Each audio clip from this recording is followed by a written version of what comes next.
What's going on, everyone? Welcome back to the channel.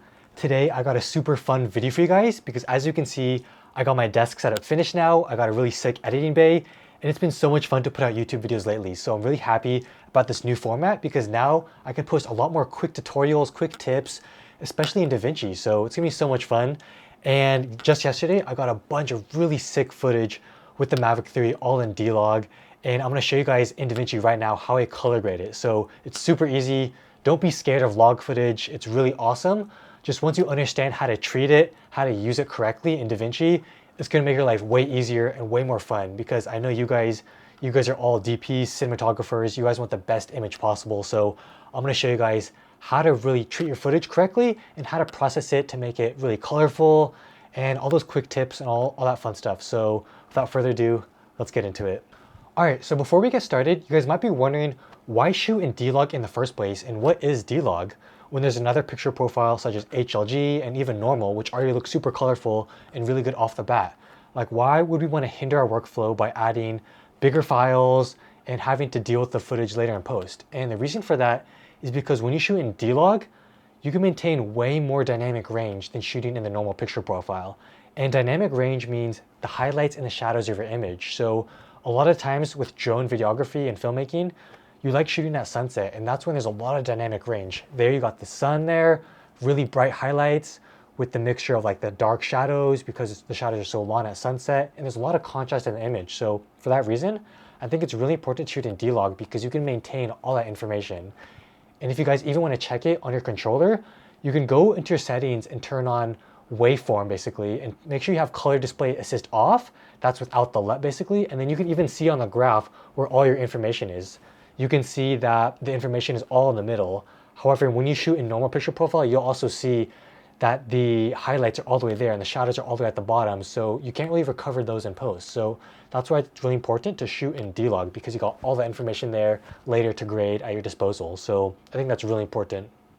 And the second reason that I think D-Log is really important to shoot in is that it's a really professional codec. Like on a lot of the shoots I've done, they've always asked for D-Log. I've done a shoot for a Hulu short film. It was a Disney film. I did a short for a feature documentary in Oakland somewhere, and they always ask for D-Log because they really want to make sure that that footage is going to be able to match well to their cinema cameras.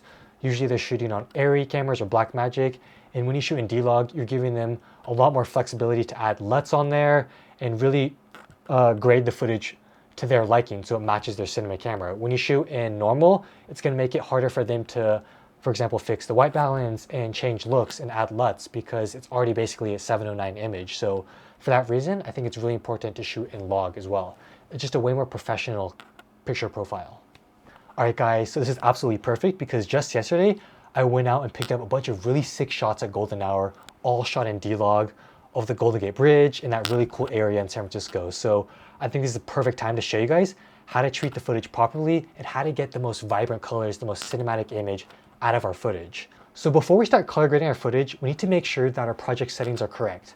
So what you want to do is go over here, go to Davinci Resolve, do File, Project Settings down over here, and then go over here to the Color Management tab. This part is really important. So first, make sure that your color science is selected as Davinci Y RGB, and that's the default, so that's perfect. All right, next, you want to select your timeline color space.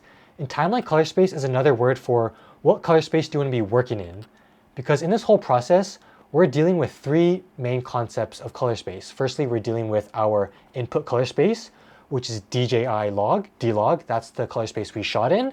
And then we have our working color space, or also known as our timeline color space, which is going to be Davinci Intermediate basically. And then we have our output color space, and that's basically the color space that our monitor uses. And most monitors use 709. So you want to make sure you go over here and select output color space as 709 over here. Gamma 2.4, remember that, because that's perfect for our screens. So yeah, that's how you want to think of it. We have three different color spaces we want to deal with. Our input, our working, and then our output one. So that's really important to remember. So once we have these three selected, that's basically good now. We can basically press save. This is a really nice clip of the coastline over there in Hawk Hill. And I shot this one in DJI log, obviously, D-Log. And as you can see right off the bat, the image is really gray. It's really unsaturated. There's no contrast at all. And don't be scared because that's a good thing because basically log is kind of like the raw image our camera collected. It's not adding any LUT, it's not adding much post-processing. It's just like the nice raw image we got. And as filmmakers, we want that because we want to collect as much information from the camera as we can, and then later process it in our editing software, color grading software, because by doing this, it allows way more creative freedom and you can get a lot better colors than just shooting it in the normal picture profile. So yeah, as you can see here, the image is really flat, no saturation at all. It's not usable, but don't be scared because here we are. We go over here to the color tab. And I'm gonna show you guys what most beginners like to do when they grade footage. And usually what a lot of beginners like to do is they love to use LUTs. And LUTs are basically just kind of an instant file you could drag onto your footage, usually made by the manufacturer. So for example, on the DJI website, you could download a DJI Mavic 3 DLOG to Rec 709 LUT. And this is what I started doing in the beginning because it's super easy. So I'm gonna show you guys how a beginner would do it. Here you have your node here. And if you don't see that, just go ahead and press Option S to add one, or you could right click and do add node, add a serial node. So here I have my node. And what a lot of noobs will do is they'll go over here and just drag on the LUT, right? And they'll be like, okay, I'm done. To be clear, there's nothing wrong with using LUTs actually. I think LUTs are great to get really cool looks and to save time as well. However, if you are interested in color grading and wanting to get the most colors and the most freedom over your image, I think it's really important to understand how to do that same process using tools in Davinci Resolve such as Color Space Transform. And Color Space Transform is basically a tool where you could select the input and the output basically. So you could do the same process without needing to use a LUT, without having to download a LUT, because LUTs are really specific. As you can see with this LUT over here, it's called DLOG to Rec 709 footage. So that means it needs a DLOG as its input and 709 has to be its output. So it's really specific in what it can do. All right, next I'm gonna show you guys how to do that same process without using LUTs. I'm gonna show you guys how to use a tool in DaVinci Resolve called Color Space Transform. And it's basically gonna do exactly what that LUT did, but now we have way more freedom over the controls and we can understand it way more and add cooler looks to our footage without being locked into that same LUT again. So I'm gonna show you guys how to do that. So here I have 3 separate serial nodes.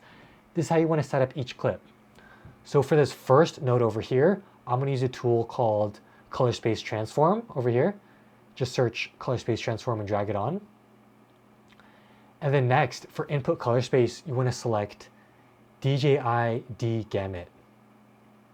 And then for input gamma, select DJI D Log. And as you can see already, we got some nice contrast right now, but it does look kind of black because we're not finished yet. And so for output color space, this part's important. Instead of going directly to 709, what we want to do is actually go over here and choose DaVinci Wide Gamut, also known as DaVinci WG. And then for output gamma, you want to do DaVinci Intermediate. So as you can see, we're actually going back to that log footage. And basically the whole point of this is we're going to create 2 separate color space transforms, one in the beginning, one at the end. The first one, we're going D-Log to DaVinci Intermediate. Then for this middle node, we're going to do all our corrections. That's our our timeline workspace. And then for the last one, we're going to go from DaVinci Intermediate out to Rec 709. So for that, you go over here, DaVinci WG again, DaVinci Intermediate, then output color space, you choose 709, and then Gamma 2.4. Awesome.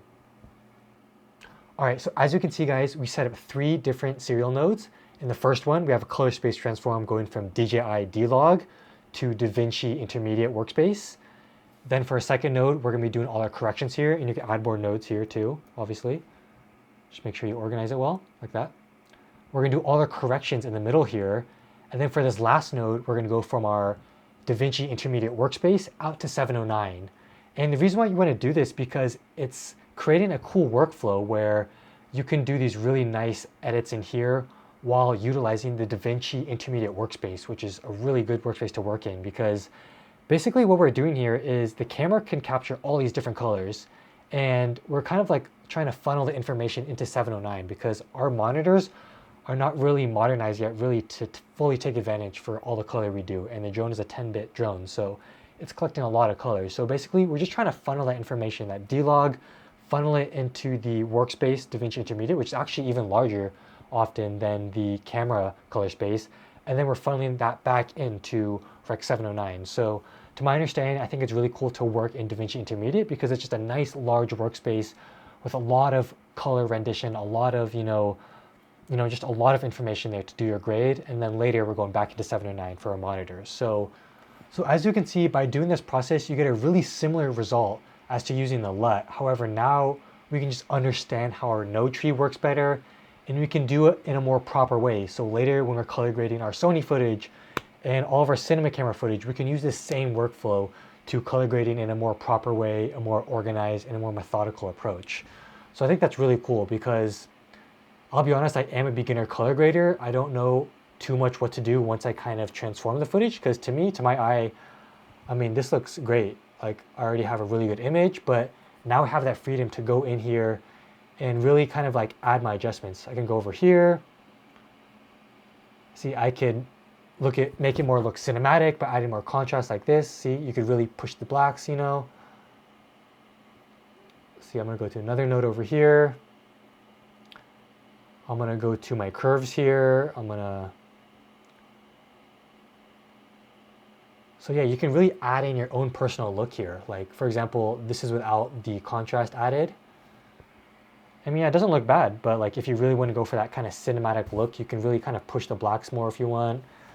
I mean, I think right off the bat, that looks pretty sick to me, yeah. That looks cool, nice and contrasty. And what you can do is, you don't have to do this for every clip actually.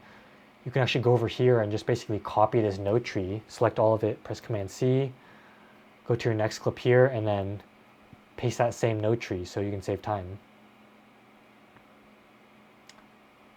Sweet, let's try it on a different clip now. Let's go over here, go ahead, I'm gonna grab this clip, and this is a really sick clip too because we have a lot of dynamic range here.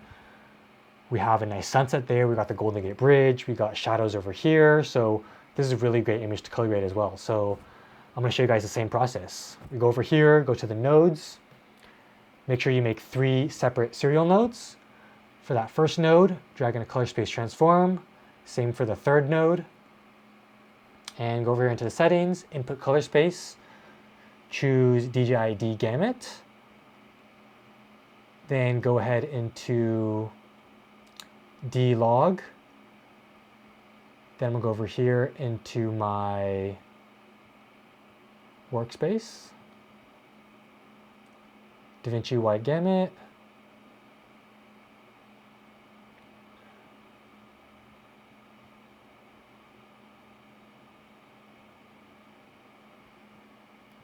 and Davinci Intermediate. Cool, and then for that third node, same thing. Go over here, Davinci Wide Gamut, Davinci Intermediate, and then out to 709. Gamut 2.4. Yeah, sometimes it's kind of hard to look through all those menus because there's just so many options, and I know it's kind of intimidating, but I think that's a huge benefit because by practicing on our drone clips later when we're shooting other stuff with serious cinema cameras and we really want to transform that footage, we can understand how these tools work because we're not always going to have a perfect LUT sitting around for us. And yeah, with here, there's so much more creative freedom as well. I know in this workflow, we're going from DJI D-Log to Davinci Wide Gamut Intermediate, our working color space, but I've seen a lot of tutorials where they actually use like Arri Log C, and you can get really creative with that if you're really into using film emulation LUTs and you really want to get a cool film look. This is another great workflow for that because basically what you're doing is you can kind of transform your D-Log footage into like Cineon, which is like more of a film log, and you can use those really cool film LUTs for your footage. So I'm not too into film emulation right now. I'm just more of a clean look right now and trying to craft my look myself. But yeah, there's just so much creative freedom with this, and yeah, just have fun with it. Look for color grading tutorials, but I think this is a great start because now that we understand how to kind of transform our footage into different workspaces, different color spaces, it allows so much more creative freedom for us. So I think that's awesome. But yeah, as you can see here, yeah, it looks really great off the bat, just with those 2 color space transforms. I mean, just like this, the footage is ready to go, I feel like. That looks freaking amazing. Yeah, so just with those 2 tools, it already looks great. I can already export this, post this and stuff, like it already looks amazing. However, now that we know how to use our node tree, we can actually push the look even more. So for example, I'm going to go over here. I'm going to go to this first node, and maybe, for example, let's say I like that more contrasty cinematic look. I can go over here to this first node over here, and maybe I just want to go to my curves over here.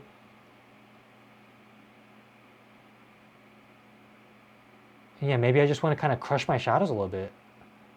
Add some more contrast like that. And maybe for my next node, I want to go over here. And maybe I want to make the image a little bit more warmer actually. So we go over here.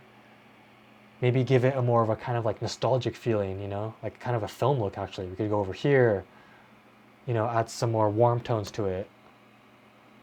So yeah, once you unlock this workflow, you can really get creative with it and craft your own look.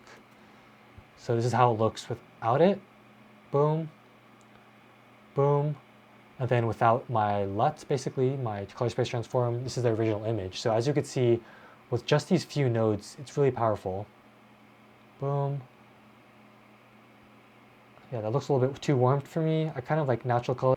All right, so for this next clip, let's have some fun a little bit. Let's kind of get creative. So I think for this first part, it's going to be the same actually. So again, DJI D Gamut, DLOG.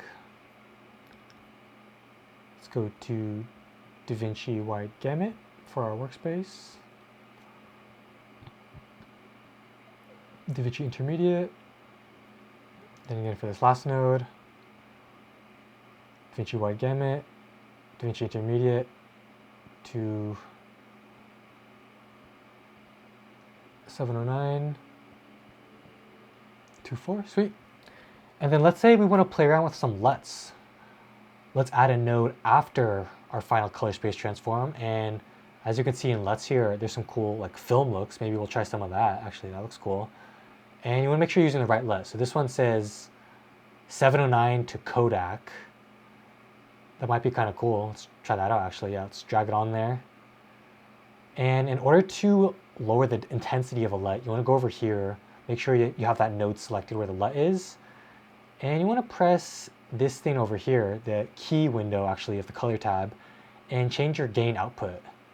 So as you can see here, you can really customize how strong you want that LUT. And I think that's really important because a lot of times we use these LUTs and they're just way too strong. So if you want just like a nice subtle look, I think that looks pretty cool.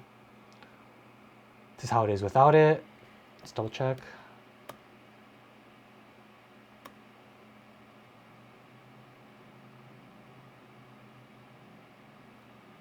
Without it looks pretty good too. Let's add it now.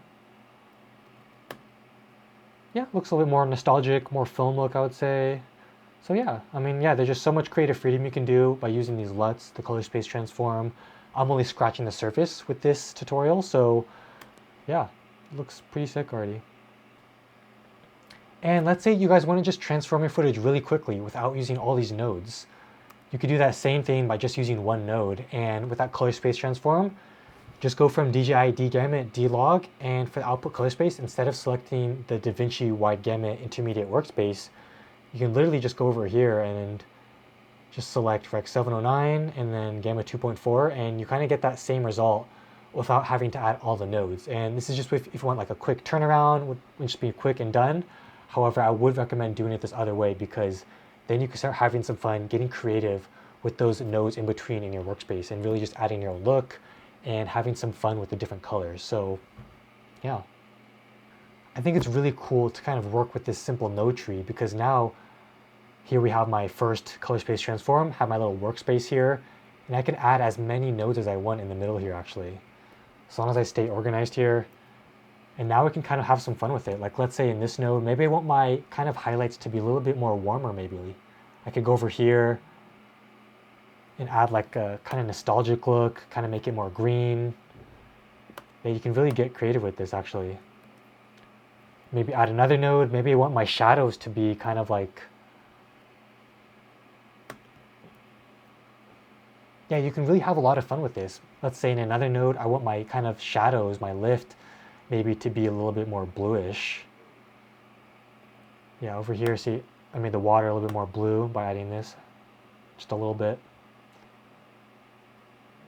But yeah, and it's really cool because in the node tree, you can always turn off your nodes to see what they do. So you can turn off all my adjustments here. All right, guys, so I hope you found something useful out of this. Hopefully you guys are more inclined to shoot in DLOG now because it's so much fun to color grade. I know it's a little bit more work, but as a cinematographer, as a filmmaker, I want to have as much freedom on my color grade as possible. I want my clips to look as best as they can. So I think by shooting in log, it's really cool because it's just so customizable and you can have so much fun with it. As you can see, once you set up those two nodes on either end with the color space transform, you can just have so much fun in between and kind of understanding what each of these controls do. You can really get creative with it. Like, I'm only scratching the surface with this tutorial, but once you really understand what these different nodes can do, I mean, it's amazing. Like, in one node, we can add more contrast, make it more cinematic. In another node, we can make the image more warm, you know, and in another node, we can use a power window and make, you know, maybe the sun a little bit dimmer. Like in DaVinci, there's just so much creative freedom. There's so many tools you can use. And yeah, I'm really excited to what I'm gonna learn. And I'm also really excited for this new format because as I learn, I'm gonna be posting more videos and it's so fun to post videos here now. It's just so easy because later I'm just gonna edit this really fast on my new computer. So had so much fun with this video. Hope you guys liked it too. And stay tuned because we're gonna be having a lot more videos just like this where I'm gonna be doing cool DaVinci tips and how to color grade and how to do some more post-processing. So thank you guys so much for tuning in and I'll see you guys on the next one. Peace.